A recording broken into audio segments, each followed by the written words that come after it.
City streets passing by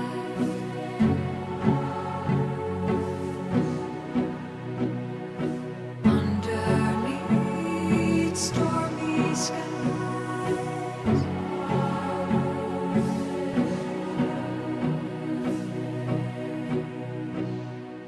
Neon signs in the night, red and blue city lights, cargo trains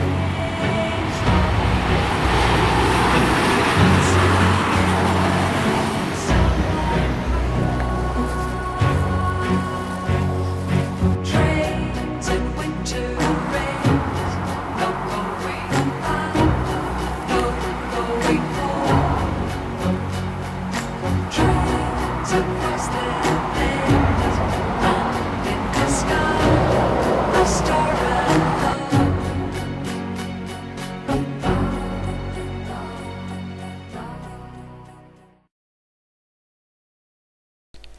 Welcome to this short documentary on my series Trainz of Seawell. I am Chimpman Z and I'm going to reveal to you a small insight to the series.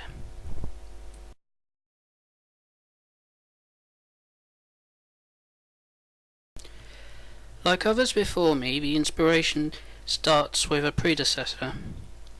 Reverend Wilbur Awdry, with a twist of fate that happened after telling his son 3 stories about 3 engines and then a story about a tank engine, the famous story of Thomas the Tank Engine was born. After stories, tapes and a TV series, he is still popular after 65 years. However, the education that used to come with Thomas soured after the TV series turned away from the books.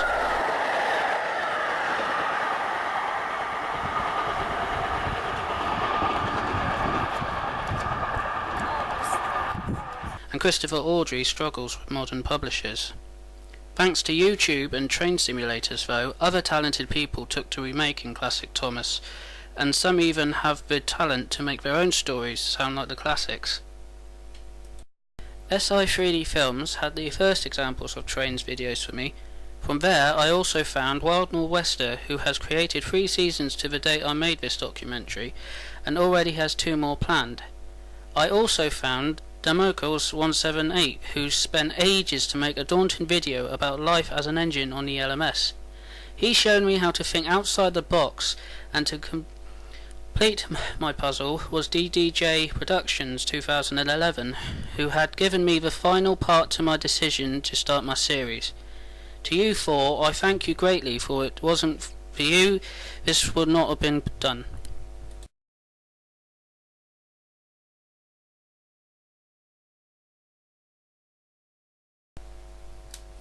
When choosing a template for my novels, I already had in mind to use trains and do a branch line.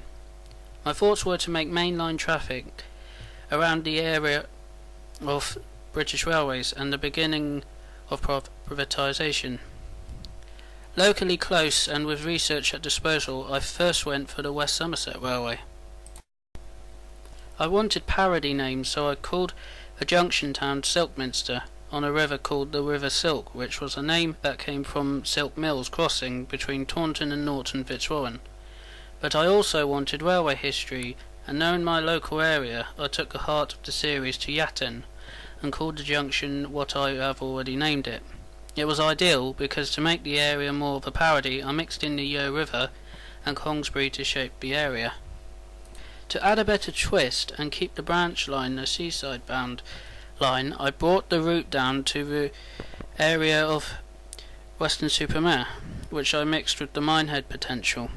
The surrounding Mendips were mixed with iron ore and limestone over the years, so I came up with the Lime Bay name for both the town and coastal area.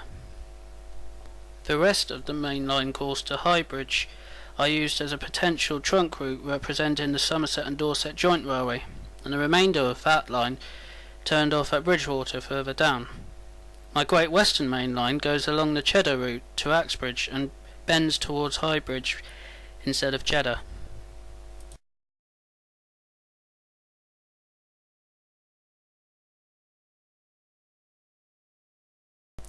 In comparison, my local county is remarkably similar to that of my parody, and all I needed was a name. Seeing as it's a coastal county, I called it Seawell.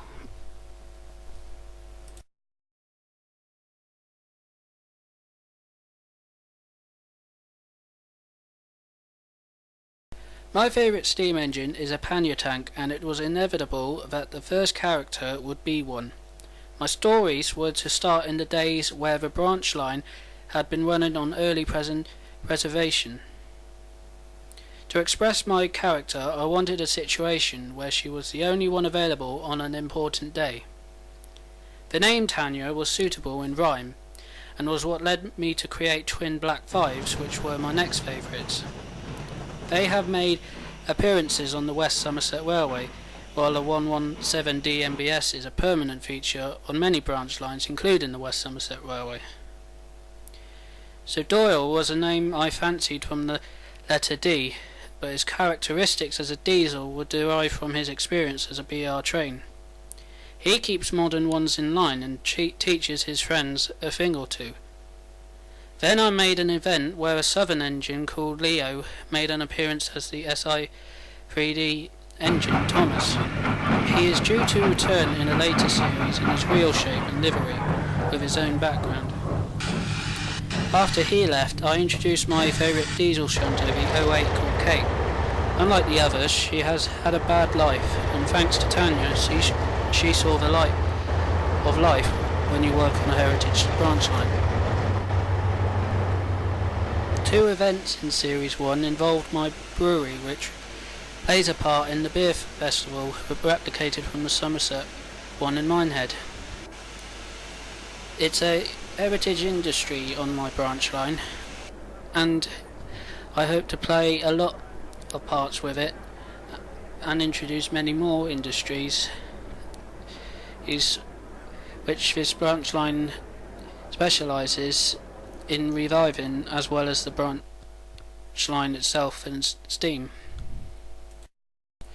Also over Series 1, there have been plans to extend this line onto a trunk route that used to exist many years ago, on a future extension which has been based upon a line which is still dead today, called the Somerset and Dorset Joint Railway. In reality, the Somerset and Dorset Joint Railway is pretty much lost, though a lot of people and groups are trying to revive what's left of the course itself. In my reality, though, Stuart is very persistent on reviving it, and the line is extending in Series 2. So coming soon, in the future of my series, the railway extends. A narrow gauge railway is being reopened along another part of the county. 6 new diesels will arrive after 6 months from being saved from scrap. And Clive leaves for the Settle and Carlisle Railway as he completes his mainline permit test to be loaned to them. So this is my series so far. I hope this documentary has helped you to understand some of the facts about my railway. It will evolve over time and new things will develop, just like for Wilbur Audrey in his series. And I hope if any else of you are making your own series or thinking about starting to make your own series, that you have a good time getting it together, and I wish you luck in doing so. Until next time, and goodbye.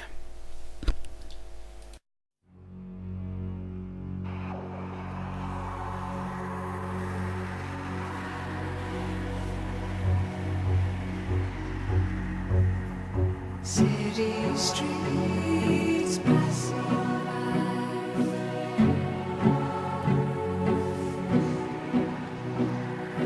underneath stormy skies.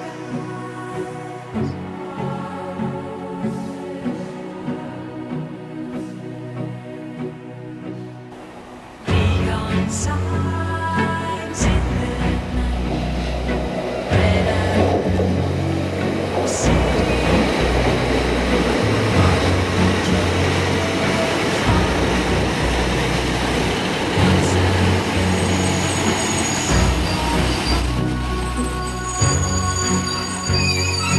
trains and winter rain.